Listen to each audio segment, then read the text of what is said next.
आपने नोटिस किया होगा कि दुनिया में हर कोई एक फिक्स्ड पैटर्न पर चलता है। दुनिया में हर कोई एक दूसरे की तरह ही है। सभी एक आम सी जिंदगी जी रहे हैं और इसी वजह से वो भीड़ में खुद की कोई यूनिक आइडेंटिटी नहीं बना पाते। हम सोचते तो हैं कि हमें कुछ बड़ा करना है, कुछ यूनिक करना है, सबसे अलग दिखना है, लेकिन हम करते वही हैं जो बाकी सब कर रहे हैं। तो फिर हम अलग कैसे हुए? अगर आपको बाकी लोगों से अलग दिखना ही है तो आपको उनसे अलग काम भी करने होंगे, उनसे अलग सोच रखनी होगी। टॉप 1% में आना इतना मुश्किल काम नहीं है। इसके लिए आपको बस 5 क्वालिटीज को अपने अंदर लाना होगा जो हम आपको इस शो में बताने वाले हैं, और बस उन्हें फॉलो करके आप खुद को 99% लोगों से अलग कर सकते हैं। यह काम मुश्किल नहीं है। ऐसा मैंने इसीलिए कहा क्योंकि ज्यादातर लोग इन 5 आसान सी हैबिट्स को फॉलो नहीं कर पाते और इस रेस से वैसे ही अलग हो जाते हैं। लेकिन अगर आप थोड़ा सा एफर्ट डालकर इन्हें फॉलो कर सकते हैं तो आपके लिए यह काम बिल्कुल आसान है। टॉप 1% में आने के लिए जिन क्वालिटीज और हैबिट्स की बात हम इस शो में करने वाले हैं वो आपको जिंदगी में बहुत काम आएंगी। इन्हें अपनी जिंदगी में अपनाकर आप किसी भी मुश्किल से मुश्किल सिचुएशन से बाहर निकल सकते हैं। तो चलिए और अपने सफर को हमारे साथ एंजॉय कीजिए। ये ट्रेन आपको 5 स्टेशन से होते हुए अपनी मंजिल तक पहुंचाएगी। तो आप हर एक सिचुएशन का मजा लीजिए और अपनी डेस्टिनेशन तक पहुंचिए। आपने वो लाइन सुनी है ना, सबसे बड़ा रोग क्या कहेंगे लोग? दुनिया के 99% लोग इसी बीमारी का शिकार हैं और इसीलिए वो कभी अपने डेस्टिनेशन यानी टॉप 1% तक पहुंच ही नहीं पाते। क्या आप भी ऐसे इंसान हैं जो खुद से पहले लोगों के ओपिनियंस के बारे में सोचते हैं? क्या आपको लगता है कि आपके बारे में दूसरों के ओपिनियन आपके लिए ज्यादा मैटर करते हैं? क्या आपको यह भी लगता है कि कहीं मेरे इस काम पर लोग मुझे क्रिटिसाइज तो नहीं करेंगे? क्या मुझे ये डिसीजन लेने से पहले किसी का वैलिडेशन ले लेना चाहिए? क्या मुझे 2-4 लोगों से पूछ लेना चाहिए कि मैं सही कर रहा हूं या नहीं? अगर मेरे डिसीजन लेने के बाद किसी ने मुझसे कुछ कहा तो क्या होगा? ये सारे क्वेश्चंस आपको खुद पर डाउट करना सिखाते हैं और आपको 99% लोगों की कैटेगरी में जकड़े रखते हैं। हर समय अपने डिसीजंस के लिए दूसरों पर डिपेंडेंट रहना और दूसरों के कुछ गलत कह देने पर खुद पर डाउट करना, ये आपको एक अप्रूवल सीकर बनाता है। और आपको टॉप 1% में पहुंचने के लिए अपने आप को इस हैबिट से बाहर निकालना ही होगा, क्योंकि अगर आप इसी तरह लोगों से वैलिडेशन लेते रहे तो एक दिन आप एक कठपुतली बनकर रह जाएंगे जिसे हमेशा खुश रहने के लिए दूसरों के अप्रूवल की जरूरत पड़ेगी। लोग अक्सर कहते हैं कि सुनो सबकी लेकिन करो अपने मन की। ये बात अप्रूवल सीकर के लिए कही जाती है। अगर आप सारी जिंदगी दूसरों को खुश रखने में और उनकी सुनने में लगा देंगे तो अपने मन की कब करेंगे? दूसरों से एडवाइस लेना बहुत अच्छी बात है, हम सभी को एडवाइस लेनी चाहिए, लेकिन उनकी एडवाइस के सामने खुद की एडवाइस, खुद की सोच को इंपॉर्टेंस ना दें, यह बिल्कुल ही गलत है। ये बात सुनने में चाहे कितनी भी कड़वी लगे, पर सच यही है कि आप सबको खुश नहीं कर सकते। अगर आज आप अपनी मर्जी का कोई काम करने जाएंगे तो हो सकता है कि कई लोग आपसे नाराज हो जाएं, लेकिन जब तक आप सही हैं, सही काम कर रहे हैं, तब तक आपको किसी भी वैलिडेशन या फिर अप्रूवल की जरूरत नहीं है। दूसरों से वैलिडेशन लेना कई बार आपको भारी भी पड़ सकता है। दुनिया मतलबी है, ये बात तो आप सभी जानते हैं। इसीलिए कई बार लोग अपने मतलब के लिए आपको गलत एडवाइस देकर आपका नुकसान करने की कोशिश करते हैं। ऐसे में आप उनके अप्रूवल की वजह से अपने गोल से दूर हो सकते हैं। इसीलिए खुद को इस काबिल बनाइए कि आप अपने डिसीजंस इंडिपेंडेंटली ले सकें और वो कर सकें जो आप अपने लिए चाहते हैं। आजकल की दुनिया में हर कोई बिजी रहता है और अगर आप उनसे वो एक्सपेक्ट करते हैं कि वो आपके लिए टाइम निकालेंगे, आपको अप्रिशिएट करेंगे, आपकी हेल्प करेंगे, तो ये एक्सपेक्टेशन आपको निराशा की तरफ ले जा सकती है। किसी से अप्रिसिएशन यानी तारीफ की उम्मीद करना भी एक तरह का अप्रूवल ही तो है। जब भी आप कोई अच्छा काम कर रहे हैं तो दूसरों का इंतजार मत कीजिए कि वो आएंगे और आपको अप्रिशिएट करेंगे, बल्कि खुद अपने आप को उस मेहनत के लिए अप्रिशिएट कीजिए और खुश रहिए। जब भी लोगों की जिंदगी में कोई प्रॉब्लम आती है तो 99% लोग या तो उससे हार कर कोशिश करना छोड़ देते हैं या फिर स्ट्रेस की वजह से किसी ना किसी मेंटल प्रॉब्लम का शिकार हो जाते हैं, जैसे एंजाइटी और डिप्रेशन। लेकिन जो बचे हुए 1% लोग हैं वो इन प्रॉब्लम से लड़कर आगे बढ़ते हैं और अपनी जिंदगी जीना नहीं छोड़ते। रेजिलियंस का मतलब यही होता है, ऐसी एबिलिटी जो प्रॉब्लम्स होने के बावजूद आपको खुश रखे। रेजिलियंस को अचीव कैसे करना है, ये जानने से पहले हम इसके फायदे जान लेते हैं। रेजिलियंस आपको एक स्ट्रांग पर्सन बनाने में मदद करता है। आप अगर एक स्ट्रांग पर्सन नहीं है तो आपको जिंदगी में आगे बढ़ने में बहुत मुश्किल आ सकती है, क्योंकि प्रॉब्लम्स तो हमारा पीछा कभी नहीं छोड़ती। और अगर हम जिंदगी की इन प्रॉब्लम से परेशान होते रहें, डिप्रेस्ड होते रहें, तो अपना काम कैसे करेंगे? इसीलिए एक स्ट्रांग रेजिलियंस बिल्ड करना हम सभी के लिए जरूरी है। अगर आप एक ऐसे इंसान हैं जिसे छोटी छोटी बातों पर स्ट्रेस होता हो या जो बहुत ज्यादा ओवरथिंक करता है, तो इस केस में भी स्ट्रांग रेजिलियंस आपकी मदद करेगा, ताकि मुश्किल सिचुएशंस में आप खुद को सेफली बाहर निकाल सकें। स्ट्रांग रेजिलियंस वाले लोग हमेशा आने वाले कल को देखते हैं। वो अपने पास्ट से सिर्फ लेसन्स कैरी करते हैं और लाइफ में बुरी से बुरी सिचुएशन से जल्दी बाहर आ जाते हैं। अगर आप में ये एबिलिटी नहीं है, तो इस केस में आपको क्या करना चाहिए और कैसे अपना रेजिलियंस मजबूत करना चाहिए, आइए समझते हैं। आपका सबसे पहला काम है लोगों से कनेक्ट करना और मीनिंगफुल कनेक्शंस बिल्ड करना। जब भी आपकी जिंदगी में कोई मुसीबत आती है, तो हम अक्सर अपने लव्ड वंस या दोस्तों के पास जाते हैं। ऐसी सिचुएशन में किसी अपने का साथ होना जरूरी हो जाता है, नहीं तो इंसान खुद को अकेला महसूस करने लगता है और डिप्रेस्ड हो जाता है। इसीलिए आप अपने आसपास कुछ ऐसे लोग जरूर रखिए जो आपको समझते हों, आपके करीब हों और जिन्हें आप खुलकर सारी बातें बता सके। ऐसा करने से आप मुसीबत के समय में खुद को अकेला महसूस नहीं करेंगे और आपको उस सिचुएशन से लड़ने की हिम्मत मिलेगी। दूसरा काम जो आपको करना है वो ये कि अपने दिन को मीनिंगफुल बनाइए। रोज रोज रोबोट की तरह सेम पैटर्न फॉलो करने की बजाय अगर आप अपने हर एक दिन को अच्छे से प्लान करेंगे, उसे प्रोडक्टिव बनाएंगे और हर एक मोमेंट को अच्छे से जिएंगे, तो आपको खुद अपने अंदर एक अलग एनर्जी महसूस होगी। ऐसा रोज रोज करने से आप अपने फ्यूचर के लिए सीरियसली काम कर सकेंगे और जब भी आपकी लाइफ में कोई प्रॉब्लम आएगी, आप अपनी इस तैयारी से उससे बाहर आ सकेंगे। रिसर्चर्स भी यही कहते हैं कि जब हम अपना दिन प्रोडक्टिव कामों में बिताते हैं, तो हमारे डिप्रेशन में जाने के चांसेस बहुत कम हो जाते हैं। तीसरा काम है अपने पास्ट से हमेशा कुछ ना कुछ सीखिए। ह्यूमंस परफेक्ट नहीं होते, हम इंसान हैं, हमसे गलतियां होती हैं, लेकिन हर एक गलती हमें कुछ नया सिखाती है। सोचिए कि पास में आपने किसी प्रॉब्लम को कैसे डील किया था, या आपने पास में क्या गलती की थी जो आपको इस बार नहीं दोहराना है। अगला काम है होपफुल रहना। जिंदगी में कितनी ही परेशानी क्यों ना आए, हमेशा एक बात का ध्यान रखिए कि आखिर में सब ठीक हो ही जाता है। उम्मीद कभी मत छोड़िए। अगर आप भगवान में विश्वास रखते हैं तो उनसे प्रे कीजिए, उनसे बात कीजिए और उनसे हिम्मत मांगिए कि वो आपको इस परेशानी से निकालें। होपफुल रहने से जिंदगी की आधी प्रॉब्लम अपने आप सॉल्व हो जाती है। जब भी आपकी लाइफ में प्रॉब्लम आए तो खाली बैठकर ये मत सोचिए कि अब मैं क्या करूं, मेरे साथ ऐसा क्यों हुआ, मैं इससे नहीं निकल पाऊंगा, बल्कि इस प्रॉब्लम को सॉल्व करने के लिए इंस्टेंट एक्शन लीजिए, क्योंकि सिर्फ सोचने से या किस्मत को कोसने से कुछ हासिल नहीं होता। 1% में आने के लिए नेटवर्किंग आपके बहुत काम आ सकती है। वैसे तो हमारे पास कई सोशल मीडिया नेटवर्किंग एप्लीकेशंस हैं, लेकिन इनका सही इस्तेमाल आपको सीखना होगा। अगर आप अपने लिए बेटर अपॉर्चुनिटी की तलाश में हैं, तो आपको अपना नेटवर्क स्ट्रांग करना होगा।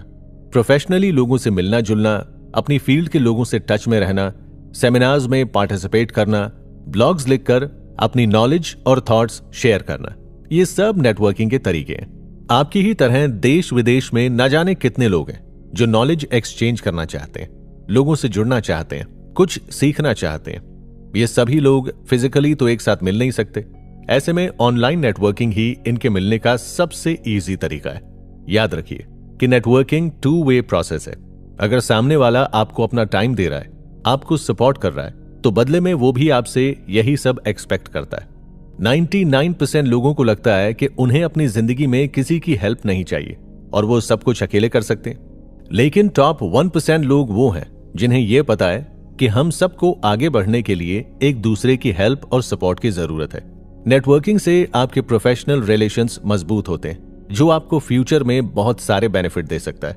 लिंक्डइन, कोरा, रेडिट और ऑनलाइन कई ऐसी एप्लीकेशंस अवेलेबल हैं जहां आप अपने नॉलेज से कंट्रीब्यूट भी कर सकते हैं और लोगों से जुड़ भी सकते हैं। नेटवर्किंग करते वक्त ध्यान रखिए कि आपको किन लोगों से जुड़ना है, कौन कौन से लोग आपके लिए सही हैं। अगर आप किसी से नेटवर्किंग साइट पर कनेक्शन बना रहे हैं तो हमेशा खुद शुरुआत कीजिए। सामने वाले को काइंडनेस और इंपॉर्टेंस के साथ ट्रीट कीजिए। उनसे किसी न किसी तरह जुड़े रहना जरूरी है। ऐसा नहीं कि आपने उनसे एक बार बात की और फिर महीनों के लिए गायब हो गए, बल्कि उनसे कांस्टेंट टच में रहिए। महीने में 1-2 बार उनके बारे में पूछ लीजिए, उनके हालचाल जान लीजिए। आपको भले ही आज उनसे कोई काम ना हो, लेकिन फिर भी उनके साथ अपना कनेक्शन मेंटेन रखिए। क्या पता कब आपको उनकी जरूरत पड़ जाए। आपको बस इस बात का ध्यान रखना है कि जब तक आप सामने वाले को वेलकमिंग फील नहीं करवाएंगे, तब तक वो भी आपकी बातों में इंटरेस्ट नहीं लेगा। यहां आपको विन विन सिचुएशन प्रपोज करना है, जहां आपके साथ साथ सामने वाले को अपना फायदा भी नजर आए। ऐसे लोगों के साथ कनेक्शंस बनाइए जो आपके लिए बेनिफिशियल साबित हो सकते हो। मार्शल सिल्वर ने कहा है कि enjoy the journey as much as the destination, यानी आप सफर को भी उतना ही एंजॉय कीजिए जितना डेस्टिनेशन को करते हैं। हमारी आदत होती है कि हम हर चीज को डेस्टिनेशन पर फिक्स कर देते हैं। हमने हैप्पीनेस को भी एक डेस्टिनेशन बना दिया है। हम कहते हैं जब मेरे पास ये जॉब आ जाएगी, या मैं इतने पैसे कमा लूंगा, या मैं ये गाड़ी खरीद लूंगा, तब मैं खुश हो जाऊंगा। हमने इसे एक पॉइंट पर फिक्स कर दिया कि मैं तभी खुश होऊंगा जब मेरे पास ये सारी चीजें होंगी। क्यों भाई, आप अभी खुश क्यों नहीं हो सकते? आपने अपनी डेस्टिनेशन चूज की है, ये अच्छी बात है, लेकिन आपकी जर्नी का क्या उस मंजिल तक पहुंचने में जो सफर आप तय करने वाले हैं, आपको उसमें खुश नहीं रहना है? ये बात हम मानते हैं कि मंजिल पर पहुंचने की खुशी और सुकून अलग ही होता है, लेकिन सफर को एंजॉय किए बिना उस मंजिल तक पहुंच पाना मुश्किल हो जाता है। सफर में चाहे लाखों परेशानियां आए, लेकिन अपनी विल पावर स्ट्रांग रखते हुए आगे बढ़ना आपको आपकी मंजिल के करीब ले जाता है। मेरा मानना है कि मंजिल से ज्यादा सुकून हमें सफर देता है, क्योंकि इसमें हम गिरते हैं, संभलते हैं, उठते हैं, सीखते हैं, नए दोस्त बनाते हैं, नई यादें बनाते हैं, और इन सब के साथ अपनी मंजिल पर पहुंचते हैं। अपने सफर को एंजॉय करने का सबसे आसान तरीका पता है क्या है? इसे छोटे छोटे माइलस्टोन्स में डिवाइड कर देना। आप जब बाय रोड ट्रैवल करते हैं तो जगह जगह आपको माइलस्टोन्स दिखाई देते होंगे कि अब आपका शहर, आपकी मंजिल बस इतने किलोमीटर दूर है। वैसे ही आपको अपने गोल्स तक पहुंचने के इस सफर में छोटे छोटे माइलस्टोन्स सेट कर देने चाहिए, ताकि जब आप वहां पहुंचें तो आपको अपनी मंजिल के करीब पहुंचने की खुशी हो। इस बात पर हम इतना ज्यादा एम्फेसाइज इसीलिए कर रहे हैं क्योंकि सफर में खुश रहना बहुत जरूरी है। अगर आप अपना काम खुशी खुशी करते हैं तो आपके उसमें सक्सीड होने के चांसेस बढ़ जाते हैं, लेकिन वहीं अगर आप बेमन से या दुखी होकर अपना काम करते हैं तो ना तो आपका काम में मन लगता है और ना ही आपको उसे करने में मोटिवेशन मिलता है। ऐसे में आपके फेल होने के चांसेस ज्यादा बढ़ जाते हैं। इसीलिए जिंदगी में सबसे ज्यादा इंपॉर्टेंस खुशी को दी जाती है।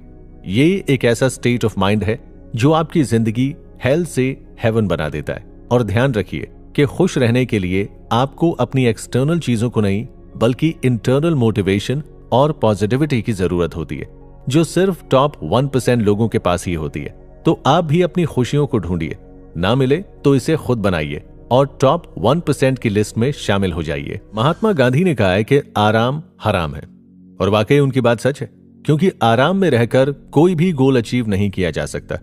कंफर्ट जोन से बाहर निकलने के बारे में आज तक हजारों किताबें लिखी गई हैं, लेकिन आज भी हम सब अपने कंफर्ट जोन में ही रहना पसंद करते हैं। क्या होता है कंफर्ट जोन? यही एक ऐसा सेफ जोन है जहां हमें किसी तरह का कोई डर, कोई तकलीफ, कोई टेंशन नहीं होती। जब आप अपने किसी तरह के एक कंफर्ट जोन से बाहर आते हैं तो आपका दिमाग जी जान से आपको पीछे खींचने की कोशिश करता है, क्योंकि आपके दिमाग को किसी भी तरह का चेंज पसंद नहीं है। मान लीजिए कि आप अपने घर में बड़े ही आराम से रहते हैं। आप जब चाहते हैं तब उठते हैं, जब चाहें सोते हैं, जब आपको भूख लगती है तो खाना आपके पास आ जाता है, जब आपको किसी चीज की जरूरत होती है तो वो आपको दे दी जाती है।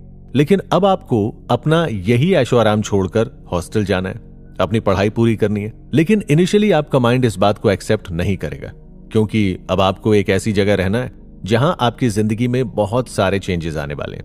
नई जगह, नए लोग, नई प्रॉब्लम्स, नई रिस्पॉन्सिबिलिटीज, सब कुछ। हो सकता है आप हॉस्टल में जाएं और आपका दिमाग नए नए बहाने देकर आपको कन्विंस कर ले कि ये जगह आपके लिए बिल्कुल सही नहीं है और आपको यहां नहीं रहना चाहिए। ऐसा बिल्कुल पॉसिबल है। तब क्या होगा? ऑब्वियसली आप अपनी पढ़ाई छोड़कर वापस अपने घर चले आएंगे। लेकिन अगर आप बस कुछ दिन स्ट्रांग बने रहकर अपने दिमाग की ना सुनकर खुद को इस नई लाइफ में एडजस्ट कर लेते हैं और अपने कंफर्ट जोन से बाहर निकल आते हैं, तो आपकी जिंदगी बदल सकती है। तो आप समझे कि गांधी जी ने ऐसा क्यों कहा था?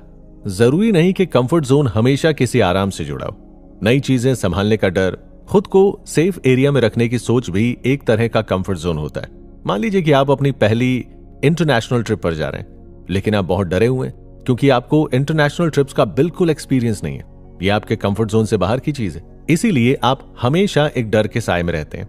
आपको इस बात का डर लगा रहता है कि अब चीजें आपके कंट्रोल से बाहर जाने वाली है। इस केस में आपके साथ दो सिचुएशंस हो सकती हैं। एक कि आप अपने कंफर्ट जोन में वापस जाकर अपनी ट्रिप कैंसिल कर दें, और दूसरा आप इस जोन से बाहर निकलकर अपनी पहली इंटरनेशनल ट्रिप पर जाएं और नए नए एक्सपीरियंसेस गेन करें। दूसरा ऑप्शन हमेशा ही बेस्ट होता है। अपने कंफर्ट जोन से बाहर निकलकर नई चीजें सीखना, नए एक्सपीरियंसेस लेना, बेटर अपॉर्चुनिटी मिलना, ये सब लाइफ में बहुत जरूरी है। इसीलिए जॉन सी मैक्सवेल ने भी कहा है कि अगर आप ग्रो करना चाहते हैं तो आपको अपने कंफर्ट जोन के बाहर जाना होगा। इस जोन से बाहर निकलने के लिए सिर्फ एक ही एडवाइस हम आपको देना चाहेंगे, और वो है एम्ब्रेस योर फियर्स, यानी अपने डर को गले लगाइए, उसे अपना दोस्त बना लीजिए। आपको अगर कोई चीज इस जोन में बांध कर रखती है तो वो आपका डर ही है। अगर आप डर को खत्म कर देंगे तो आपका कंफर्ट जोन अपने आप आपका पीछा छोड़ देगा। जो भी चीज आपको डरा कर रखती है, जस्ट डू इट। आपको अपने घर से बाहर निकलने में डर लगता है, डू इट। आपको नए लोगों से मिलने में डर लगता है, डू इट। आपको नए शहर जाने से डर लगता है, डू इट। आपको स्काई डाइविंग से डर लगता है, डू इट। बस जब भी आपको किसी भी चीज से डर लगे या उससे हेजिटेशन महसूस हो तो खुद से बिना सोचे समझे एक बात कहिए, लेट्स जस्ट डू इट, और उस काम को बस कर दीजिए। फिर देखिएगा कि आपका डर किस तरह खत्म होता है। हमने आपको 5 ऐसे तरीके बताए जिससे आप अपने आप को भीड़ में अलग दिखा सकते हैं। सबसे पहले हमने आपको बताया कि टॉप 1% की लिस्ट में शामिल होने के लिए आपको अप्रूवल पर ध्यान देना छोड़ना होगा। फिर हमने आपको रेजिलियंस की इंपॉर्टेंस के बारे में बताया कि किस तरह मुश्किल सिचुएशन में खुश रहने का टैलेंट आपको बाकी लोगों से अलग करता है। इसी शो में हमने कंफर्ट जोन और नेटवर्किंग पर भी बात की, और साथ ही जर्नी को कैसे एंजॉय करना है ये भी हमने आपको बताया। उम्मीद है इस शो से आप ये समझ चुके होंगे कि आप कहां गलती कर रहे हैं और क्यों आज तक आप 99% लोगों की लिस्ट में थे। हमें उम्मीद है कि आप आज से ही खुद को इन 99% लोगों से अलग करके टॉप 1% लोगों की लिस्ट में जाने के लिए तैयार करेंगे।